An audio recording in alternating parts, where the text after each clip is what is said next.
policijo sem vpet praktično že celo svoje življenje. Že moj oče je bil policist in tudi moj največji zgled pri temu. V bistvu ta želja postati policist je bila v meni od samega ranga otroštva. Vedno sem si to želel, z leti ta želja samo rasla. Potem sem nekako tudi z leti spoznaval, kaj policija sploh je in kaj počne. Tako da vedno je bila želja postati policist.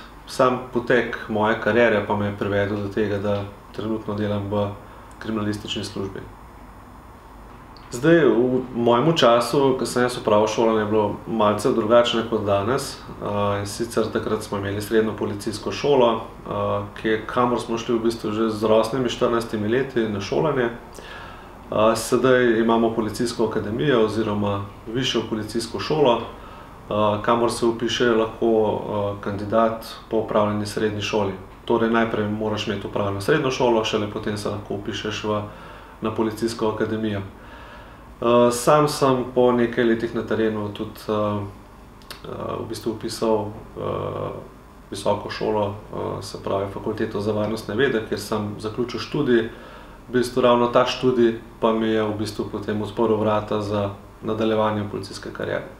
Takrat je bilo šolanje, ki je trajalo 4 leta, sedaj po kandidati, ki se vpišejo, po končani srednji šoli, morajo opraviti še višjo šolo, ki traja pa 2 leti, da lahko opravljajo poklic policista.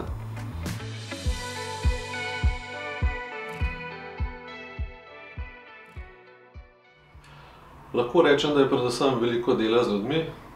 Samo področje dela je zelo široko, kar je sicer zelo dobro in zanimiv, po drugi strani pa zelo zahtevno. Verjetno najboljši občutek je, ko recimo določeno kriminalistično preiskavo pripeljemo do konca uspešno, pomagamo žrtvi in spravimo storilca za zapahe. Mogoče malo bolj neprijeten del tega našega preiskovanja je pa v tem, da je treba pa to vse tudi napisati na papir. Je pa to nujno zlo, če hočemo pomagati žrtvi pa sprocesuirati storilca kaznivega dejanja, je to pač treba vzeti v zakup. Pri našem delu velikokrat vidimo kakšne grozljive prizore. Velikokrat poslušamo kakšne take strašne zgodbe ljudi, ki povejo, kaj se jim je zgodilo.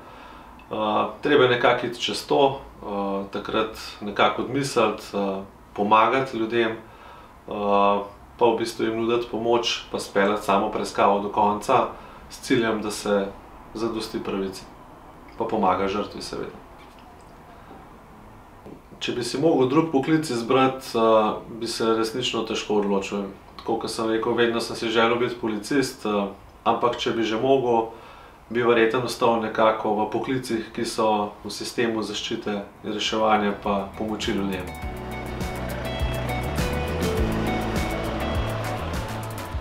Ta kombi je v bistvu en tak mini forenzični laboratorij. Imamo različne pripomočke za kriminalistične preiskave izvajati, recimo DNK seti, da lahko vzamemo osumljencem vzorce, ali pa tudi oškodovancem, da znamo izločati sledi oškodovancev in jih ločati od storilcev. Najraje pri svojem poklicu opravljam delo na terenu, ki ga je sicer večkrat manj kot pa pisanja za mizo, ampak vseeno, najlepše delo opravljati na terenu, ko opravljamo razgovore, zbiramo dokaze in skratka skušamo ugotoviti, kaj se je v resnici zgodilo.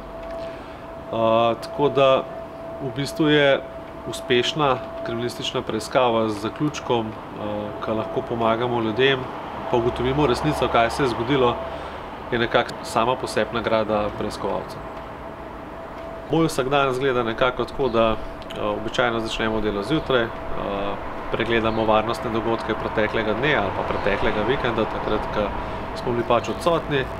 Potem se pa posvetimo tekočim kriminalističnim preiskavam, ki imamo dodeljene. S tem, da opravljamo razgovore na terenu, zbiramo obvestila pa dokaze, kakršne koli enako na terenu. Ampak potem pa seveda se vrnemo v enoto in tudi v pisarni treba te stvari tudi zapisati. Ta vsak dan nam nemalokrat prekine kakšen izreden dogodek, razni večji požari, eksplozije, posilstva, umori kot neke prioritetne preiskave, takrat pač to redno delo pustimo in se posvetimo tej prioriteti.